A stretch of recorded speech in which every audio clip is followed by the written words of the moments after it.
11 persons shot by the police in the Manson Counter shooting incident in Kumasi have been declared innocent. According to the report of the fact-finding committee, there was no facts before the committee to establish that the deceased persons were armed robbers who exchanged fire with the police.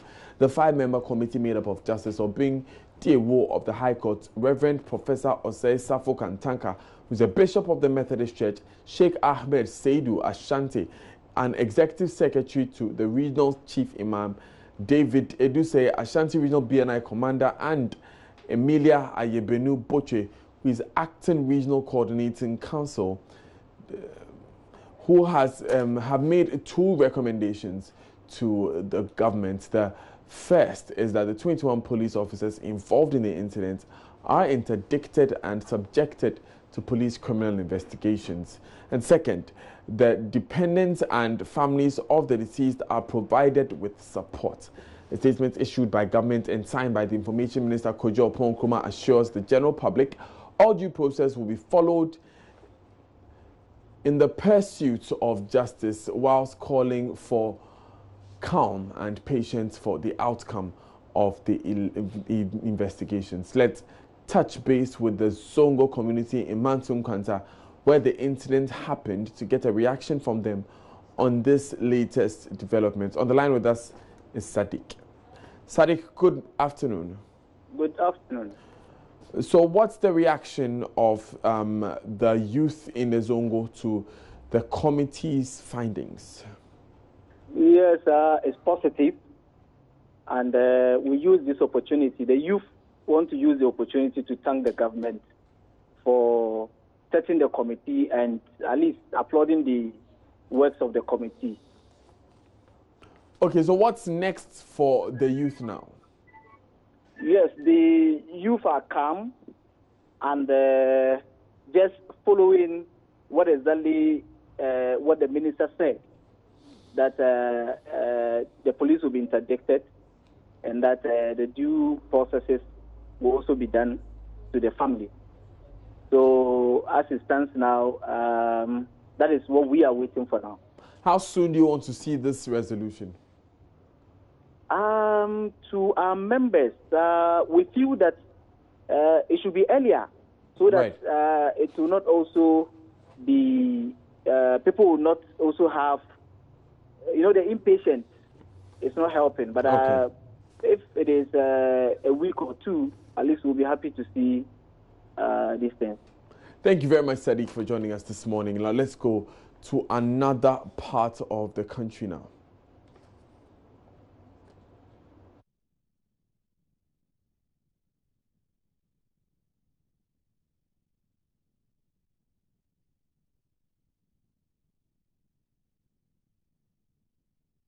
So watching Joy News today with me, Daniel Daze. We'll be back shortly.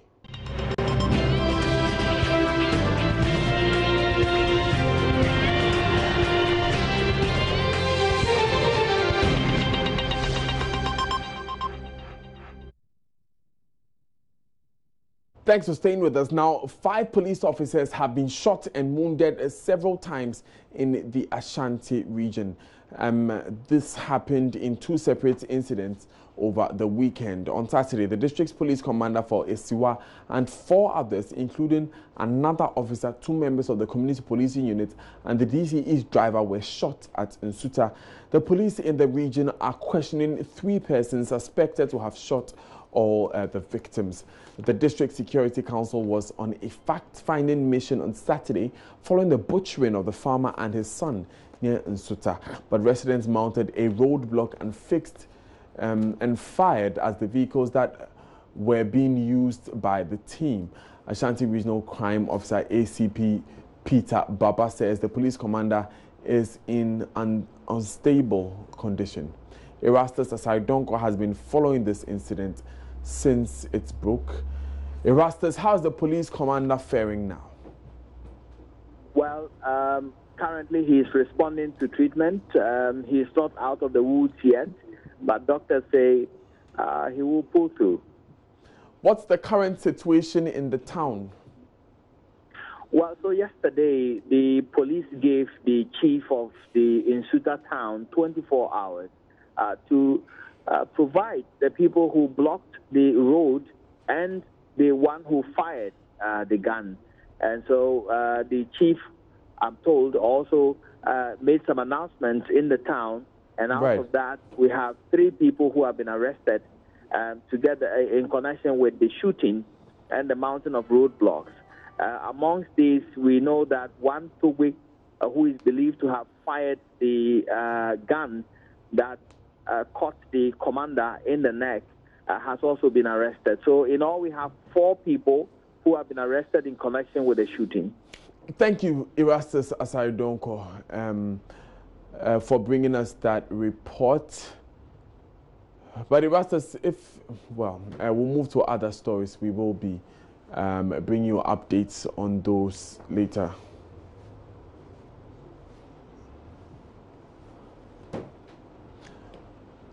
Now, a second incident occurred on Sunday. A police officer was shot by suspected armed robbers in the Ashanti region town of Ejura. Correspondent Mahmoud Mohammed Nuruddin has been following this developing story and joins us on the line. Mahmoud, the officer received treatment at the Ejura hospital but had to be transferred to the Konfanoti Teaching Hospital.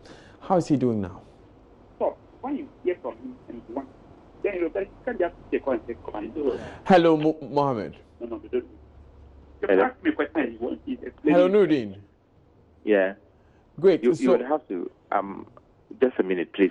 Okay, so we're having a few challenges reaching Mahmoud Mohammed Nuruddin. He's currently stationed at Ejura.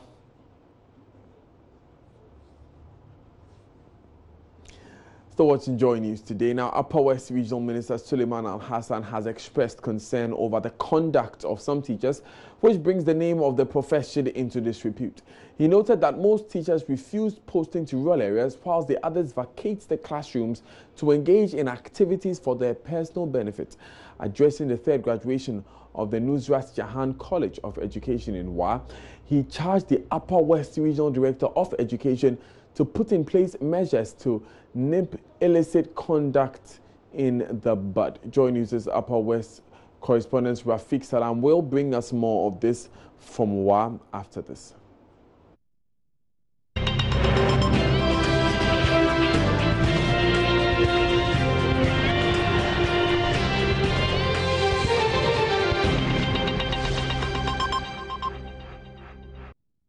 Thanks for staying with us. Now, retained General Secretary of the Opposition National Democratic Congress, NDC, Johnson Esedun Ketia, says his party's defeat in the 2016 election was because the previous executive set out to frustrate his work as General Secretary. In his first interview after winning a landslide victory to retain his position, Esedun Ketia said former executives even campaigned that they would limit his powers as General Secretary.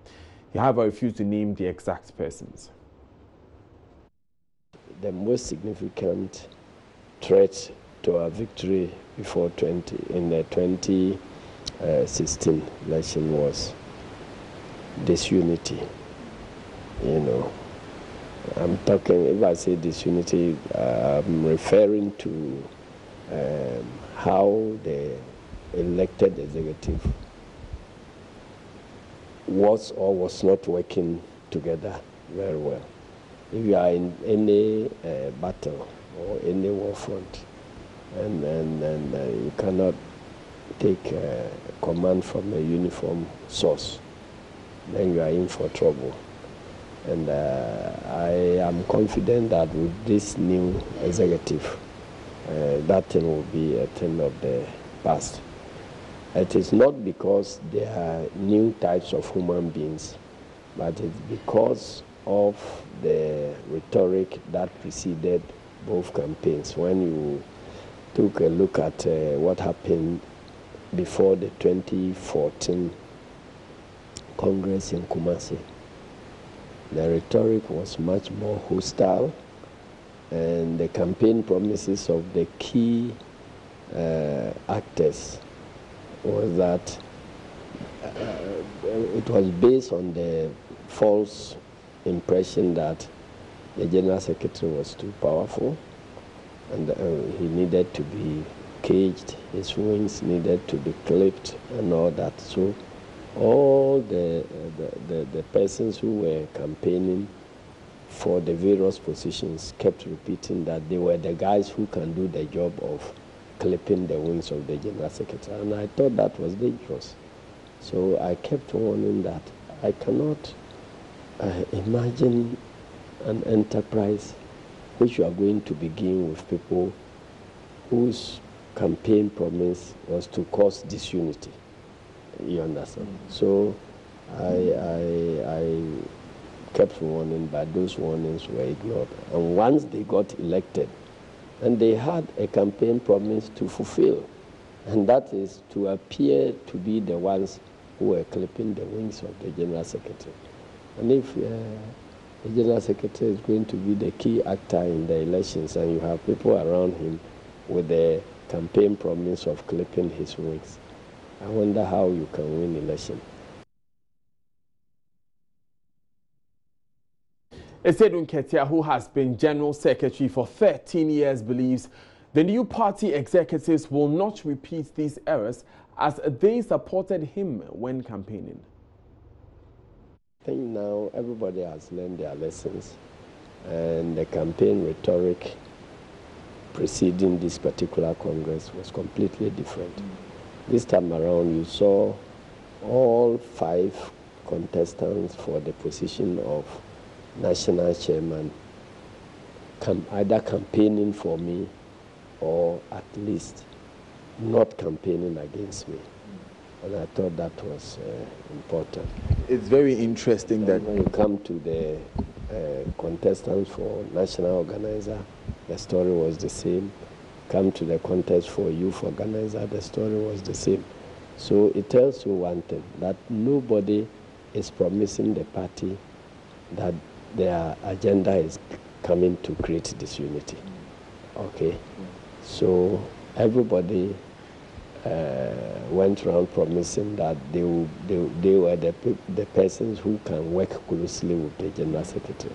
So they themselves assumed that somehow the General Secretary will be retained. So their trump card was to prove to delegates that they were the best suited persons to work with me. So now that the selection had been made, it will be difficult for those who lost to now go their own ways. If you invited them to play a role, they would have to deliver on, again, their promise of being the ones who will be able to work closely with the General Secretary. Now, Samuel Ofosu Ampofu emerged victorious as the party's chairman. In an interview with my colleague Mama V. Osu Abwaje, Mr. Ampofu said he has a formidable team to work with. To look at the people that you'll be working with, is this a solid team? Can you work together, essentially? I believe the NDC is parading one of the solid teams ever since our all-star team in 2005. When I say the all-star team, in 2005, when Dr. Kwamina J became the chairman of the party, and Johnson Esedun Ketia became the general secretary, myself as the national organizer, Honorable Amambe Nywadu as the women organizer, Honorable Haruna Drisu as the youth organizer, Honorable Fifi Kwete as the propaganda secretary. This was a very solid front line for the party. And I keep on telling people that the team that was selected in 2005 contributed to our success in 2008. And looking at the team that has been put in place by the delegates themselves for 2020 elections, I strongly believe that the turnaround is also coming again in 2020. I have observed for the few weeks that our new national youth organizer and new women organizer were elected at Gomoa Fete. I have followed them. I have attended 1 or 2 meetings of them, and I can tell you that there is some dynamism, some energy that is, You see another Ofosu Ampofu and another Amambe Nywadu? I see them emerging. I see them emerging. What we need to do is to work as a team. I believe in teamwork. I don't believe in the I syndrome. I believe in the we syndrome. That let us work together. You see, when I won election in 2005 as national organizer, I contested with our immediate past chairman, Dr. Kofi Potofi, in Koforidua. And when I defeated him, I invited him and said, my big brother, you know, you have a lot to offer this party. I can't do it all alone. Come to the headquarters and let's work. He was in the headquarters with his team. And I talk about the team, I talk about the guys who vigorously campaigned against me and then everything. I brought them together. I remember one of the strongest guys was PK Aboni, who was the leader of his team. I brought them closer to me, and then most of them were part of the team. Eventually, Mr. Kofi Potofi became the director of elections of the party under my office as national organizer. And we worked as a team to bring the party back in 2008. So I believe that all hands ought to be on deck, and the team chosen for the Congress together we win to 2020. Well, was there one particular person or two perhaps that you were hoping would have been on board your team? Maybe that would have made things a lot more easier for you. I think that the delegates were wiser in selecting the people that they selected, and I'm prepared to work with all of them. Perhaps what we will even do is to look out for some other people and then bring them on board. I said in an interview yesterday or 3 days ago that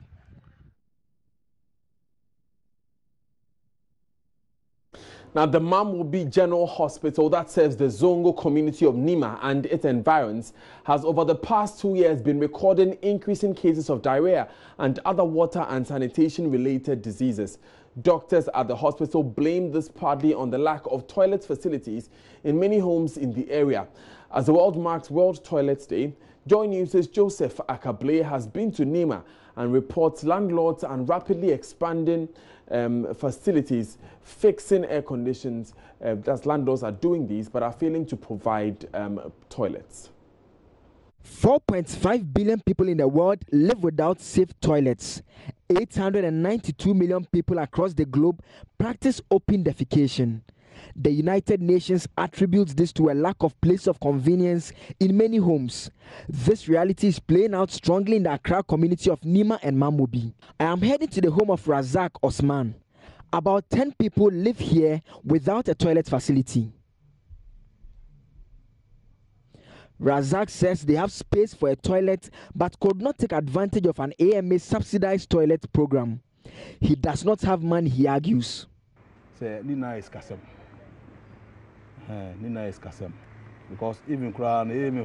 it's all about the money.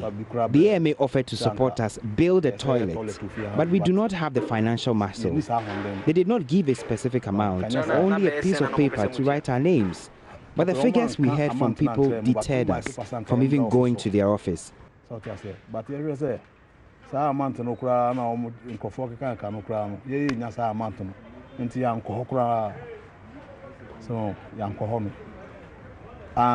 here, we have space. It's all about the money.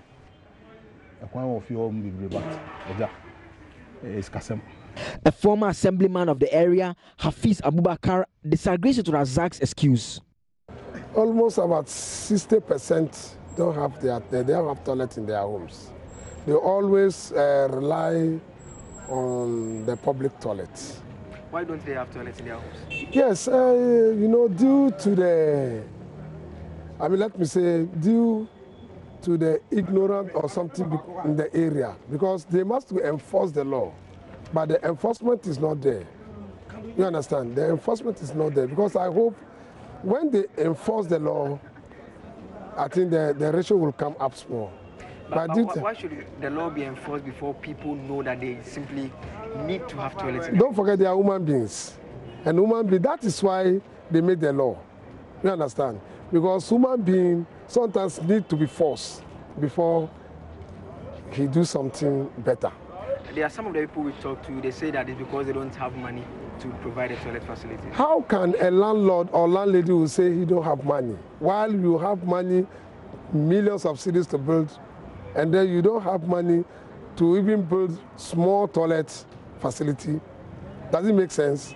So this is not a non-starter at all. That you understand? Yes.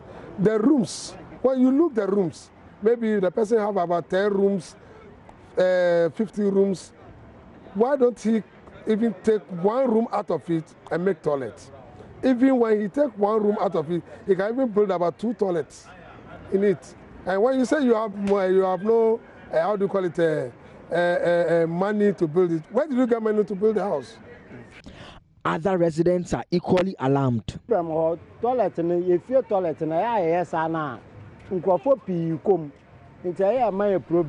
we have the toilets in our homes, a lot of people come begging to use it. We sometimes don't want to use it. That is why we stopped using the ones in our homes.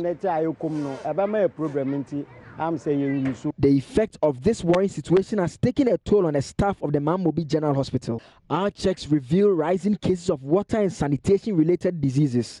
For the year 2017, 1,076 cases of diarrhea were recorded, with malaria topping OPD cases with 2,291. Just half year 2018, 1,481 cases of diarrhea have so far been recorded, 405 cases more than what was recorded in 2017. Ayawaso Sub-Metro Acting Director of Health Services, Dr. Anfu Okain, tells Joy News the situation will not improve if urgent steps are not taken to provide residents with toilet facilities. While the residents of Nema Mamobi wait for a lasting means of responding when nature calls, they move in their numbers to the few public places of convenience as the sun rises.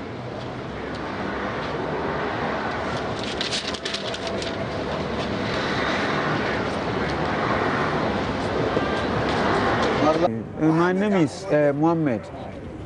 My name is Mohammed Musa. In this toilet, if you hear where I work almost getting to 10 years. Where I started this work for here. So up to now, Mohammed Musa has for years cashed in heavily on the lack of a place of convenience in most homes in this neighborhood. He, however, admits the facility is not in the best of shape. If I did here, some people that they come here, they bring in complaint.